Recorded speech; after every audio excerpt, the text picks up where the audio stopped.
Not even 2 weeks after quantitative easing ended, the Federal Reserve had to announce that they were currently working on another major stimulus package, which we now know was Operation Twist, as well as QE 2.5. Due to structural imbalances caused by decades of government involvement in our economy and nearly a century of central bank planning, the Federal Reserve has no choice but to continue to try to keep the bubble propped up.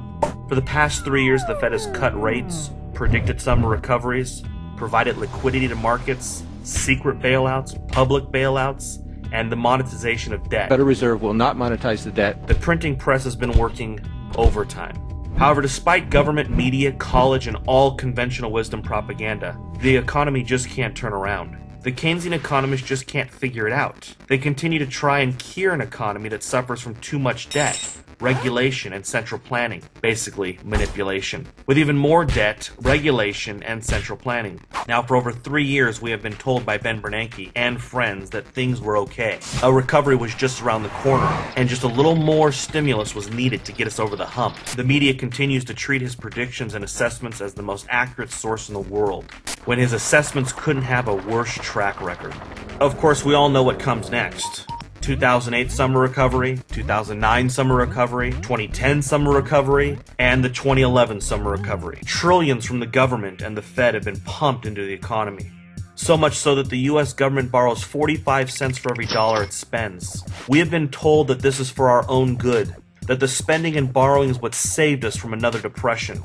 We have been told that prices becoming more affordable, homes falling in price, and a strong dollar would hurt us. Central planners have created a deflation boogeyman that is going to get us even as record 44 million people apply for food stamps. We can't help but wonder if they wouldn't mind food prices coming down.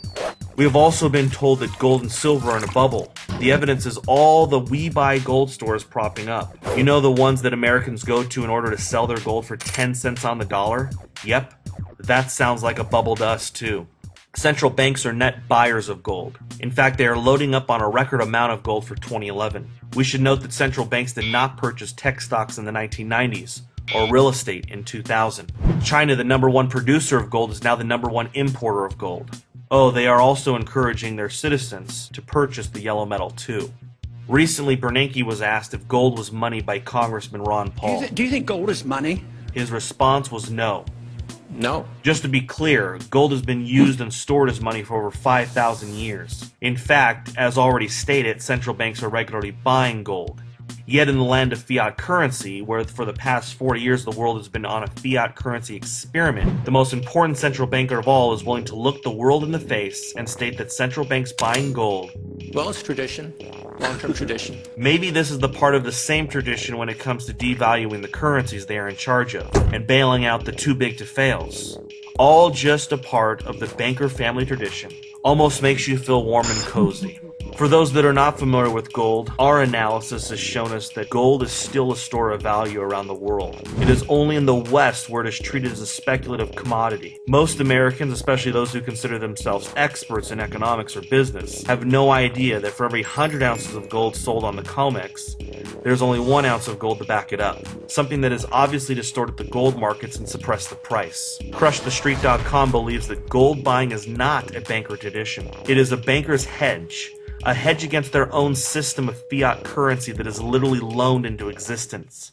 Yes, we know, we often mention how they love to print, but before they even hit a single button, the currency created by the bankers is always loaned out with an interest rate, making an increase in the currency supply inevitable, because in order to pay back the banks, there will have to be new currency created in order to cover the interest for the original loan. This entire fraudulent banking system and government-run economics has run amok in the last 40 years. It's no coincidence that 97% of US debt has been accumulated since the death of the dollar's tie to gold in 1971. Suspend the convertibility of the dollar into gold. With the world now backed by the full faith and credit of the United States, who is literally borrowing to service previous borrowing, the game is almost up. Not a dime has been repaid by the US government since 1960. Not a single penny. Debt ceilings year after year are increased without debate. Spending, stimulus, and constant expansion of government is pushed by both parties. No matter who is in power, government statistics and forecasts are nothing more but pure propaganda. Yet they are presented as trusted information by the media. The economy is expanding and we are creating jobs. Not one major news agency ever questions government data or absurd government forecasts. A year from now, I think people are going to see that we're starting to make some progress. According to John Williams of ShadowStats.com, senior citizens' Social Security checks are 44% less than what they should be. By excluding things that go up in the official inflation rate, the inclusion of government hedonics, the cost of living increases, according to Mr. Williams, has become the cost of survival index. Debt ceiling propaganda, a complete distraction. Today, the big news is the debt ceiling with Congress and the president arguing over fake cuts that will supposedly happen over the next 10 years. Of course, these cuts and savings are all dependent on government data and forecasts. Currently, Obama is spouting out numbers that project a Fed funds rate that will average 2.5% until 2020, even though the actual average Fed funds rate for the past 30 years has been around 6%. Obama is also projecting a 4.2% growth over the next 3 years, something that is simply impossible due to the change in our demographics and lack of driver for jobs. Anyone in the media that would simply apply realistic GDP growth or debt interest payments would see that any planned cuts are going to be completely offset by lower revenues and higher interest payments.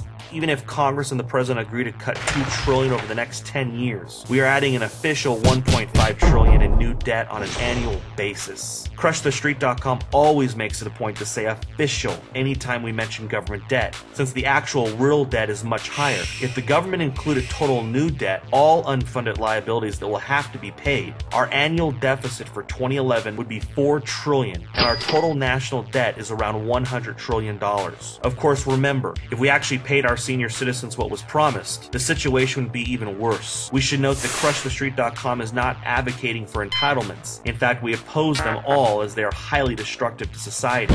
We are just merely pointing out that the only way those who do advocate for entitlements can argue that they actually work is to manipulate the numbers and screw the very people they say they want to protect.